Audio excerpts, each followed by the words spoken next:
Shqipëri, 17 nëntori, mund të ishte dita qërimit Shqipërisë, shumë do me thënë se mund të ishte. Tu të shqit ngellet dita qërimit që kur hiku Gjermani fundit, a ishte, as ishte data 28 apo 29, kjo është i loj fjalë që bëhet pas viteve 90. Po pse kështu? Se në raport me historinë besoj është e rëndësishme të ndahet definitivisht. Ka një diçka. Kjo nuk është lëvizur vetëm pas viteve 90, që të futemi të tema. Po kjo është lëvizur që në vitin me 28 nëntor të vitit 1925. 1924, Shqipëria, dhe me thënë, kremtoj shpalli ditën e qërimit 28 nëntorin. Ndërsa një vit më vonë, në nëntor të vitit 1925, ajo e zhvendosi datën, një datë më tutje, dhe sepse kjo janë gjitha gjasat, se kjo përkonte me ditën e themelimit të Republikës Socialiste Federative të Jugosllavisë. Drejt, çka në fakt qëndron si pikë pyetje ende me lidhje që bëhet ose debate që... Qëndron si pikë pyetje dhe është dyshim i arsyeshëm për kujdo. Edhe ngulja këmbë, këtu është pa sens, nga gjitha palët në fakt.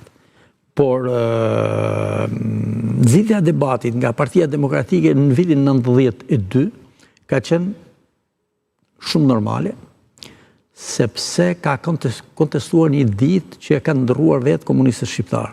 E kanë ndërruar vetë forcat antifashiste nacionale shqiptare, Enver Hoxha, udhëheqësi politik i Partisë Komuniste Shqiptare në atë kohë, sepse kjo ishte një ditë që u caktua pikërisht ditën e themelimit të Jugosllavisë, për qenë të besueshëm edhe para Titos, për të demonstruar një farë vullneti që ne jemi pjesë e këtij bashkimi. Dhe këtu ka dokumente, tashmë ka dokumente edhe nga Arkivi i Shtetit që thuhet që Enver Hoxha i ka shkruar Titos. Dhe një nga këto dokumenta thuhet tekstualisht, kur i drejtohet duke i thënë Titos duke i drejtuar, duke i thënë që ne e kemi dëshirën e plot të jemi pjesë e Republikës Federative të Jugosllavisë, si Republikë Shtatë e saj. Por, do të kërkohen nga ju një propozim, ose nga ju, ose nga ne, si do ishte më mbarë kjo që të bëhej. Dhe kjo është e shkruar nga Enver Hoxha dhe është marrë në dokumentat në vitin 1920. Ka ekziston në arkiv? Po, ekziston në arkiv, në arkivin e ish Komitetit Qendror, që është pranë në Arkivi i Shtetit sot.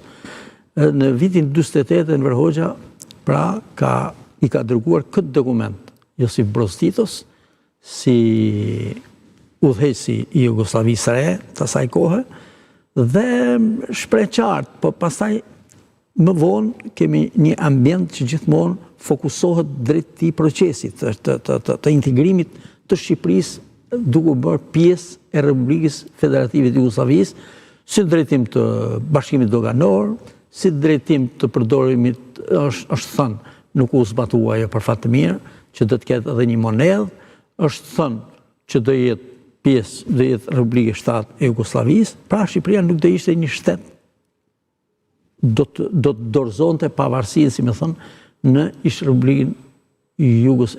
Republikën e Federative të Jugosllavisë.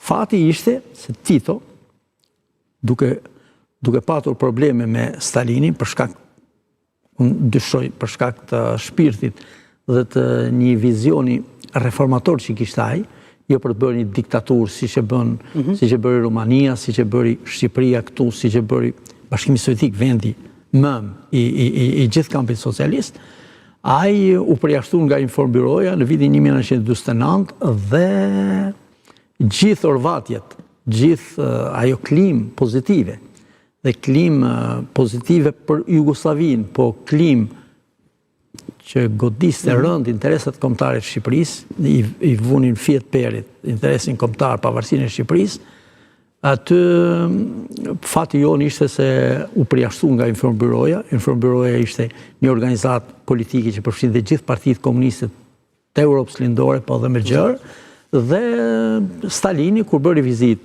Enverin në Moskë, i tha që me Titon nuk keni më punë.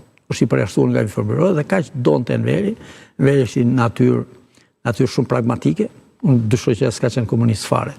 Do të thënë në kuptimin e asaj, kaq të lehtë kishte lojën, mjafton më i forti të ishte partneri i tij dhe ai dorëzoi çdo gjë, dorëzoi dhe shokët e vet. Ai vetë ju kishte prinë për shku ke Tito, shkonin, vinin, bënin konventa, gjëra, dhe ku erdhi puna e tërheqjes, tha ju keni qenë atje, ato kishin bërë fotografi, kishin qenë atje sepse ishte pjesë e vullnetit dhe e strategjisë së pushtetit. Se shumë interesante të thotë nuk besoj se kanë qenë komunist fare në ç'është kontekst. Në kontekstin që ai të gjitha akuzat që rëndojnë mbi të në kontekstin e popullit moral. Ideologjikisht.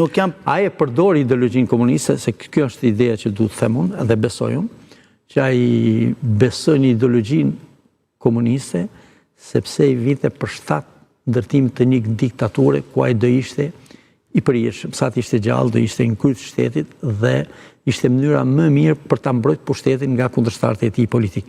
Kështu shpjegohet gjithë reprezalje që ka bërë ai ndaj baballarëve të kombit, ndaj personaliteteve të larta të shtetit të Shqipërisë, deri dhe firmtar pavarësie, i ka dënuar me vdekje Lef Nosin. Ka dënuar Bedri Pejon, jo ka dërzuar me keq, jo ka dërzuar serbë, etj. Personalitetet të mëdha, të cilët janë goditur, të tjerë kanë ikur jashtë, vetëm për arsye pushteti, u goditën si kolaboracionist. Por nga ana tjetër, është i habitshëm fakti, i çuditshëm fakti, që asnjë nga gjykatat ndërkombëtare që u ngritën për të goditur Kuislingët, për të goditur bashkëpunëtorët e fashizmit, që kishin dëmtuar edhe interesin ndërkombëtar, por kishin dëmtuar dhe interesin e vendeve të tyre në raport në favor të fashizmit dhe nazizmit, asnjëri nuk u dënua në gjykatat ndërkombëtare. Asnjë nuk u dënua në gjykatat ndërkombëtare, asnjë shqiptar.